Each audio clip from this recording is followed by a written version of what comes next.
മോൻസ് ജോസഫിന്റെ സത്യപ്രതിജ്ഞ ആഘോഷമാക്കി കടുത്തുരുത്തി നിവാസികൾ. ആപ്പാഞ്ചിറ റെയിൽവേ മേൽപ്പാലത്തിന് സമീപം കൂറ്റൻ സ്ക്രീനിൽ സത്യപ്രതിജ്ഞ കാണാൻ അവസരമൊരുക്കിയിരുന്നു. മധുരം വിതരണം ചെയ്തും പടക്കം പൊട്ടിച്ചുമാണ് സത്യപ്രതിജ്ഞ ആഘോഷമാക്കിയത്.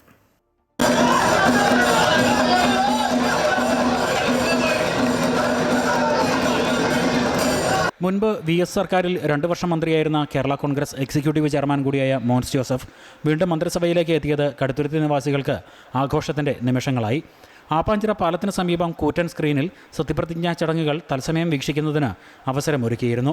നൂറുകണക്കിന് ആളുകളാണ് ഇവിടെ തടിച്ചുകൂടിയത്. സത്യപ്രതിജ്ഞയ്ക്കായി മോൻസ് ജോസഫിനെ ക്ഷണിച്ചപ്പോൾ കരഘോഷങ്ങൾ ഉയർന്നു.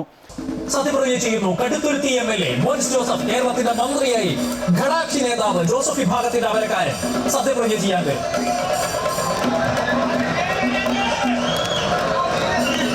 സത്യപ്രതിജ്ഞയുടെ സമയം പടക്കം പൊട്ടിച്ചും മധുരപലഹാരങ്ങൾ വിതരണം ചെയ്തുമുള്ള ആഘോഷത്തിന് വാദ്യമേളങ്ങളും അകമ്പടിയേകി. കടുത്തുരുത്തിയുടെ വികസനത്തിന് വലിയ സാധ്യതയാണ് മോൻസിന്റെ മന്ത്രിസഭാ പ്രവേശനത്തിലൂടെ ഉണ്ടായിരിക്കുന്നതെന്ന് ആളുകൾ പ്രതികരിച്ചു.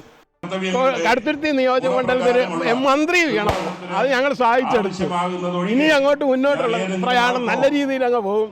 നല്ല ഉപകാരമുള്ള മനുഷ്യനാണ്, അല്ലാതെ നല്ല മനുഷ്യനാണ്. കേരളം നമ്മുടെ ആപ്പാഞ്ചിറയെ സംബന്ധിച്ചിടത്തോളം കിട്ടാവുന്നതിൽ വെച്ച് ഏറ്റവും വലിയൊരു അംഗീകാരമാണ് ബഹുമാനപ്പെട്ട ഞങ്ങളുടെ MLAക്ക് കിട്ടിയിരിക്കുന്നത്. പ്രതീക്ഷ നല്ല പ്രതീക്ഷ, കാരണം പുള്ളിപ്പം മന്ത്രിയാണ് ഞങ്ങളെ.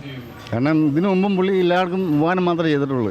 2006 മുതൽ തുടർച്ചയായി മണ്ഡലത്തിൽ നിന്നും വിജയിച്ചു വരുന്ന മോൻസ് മന്ത്രിസഭയുടെ ഭാഗമാകുമ്പോൾ ഇടതു സർക്കാരിൻ്റെ കാലത്ത് നടപ്പാക്കാൻ കഴിയാതെ പോയ പല പദ്ധതികളും യാഥാർത്ഥ്യമാകുമെന്ന പ്രതീക്ഷയിലാണ് ജനങ്ങൾ. അമൃത ന്യൂസ്, കോട്ടയം.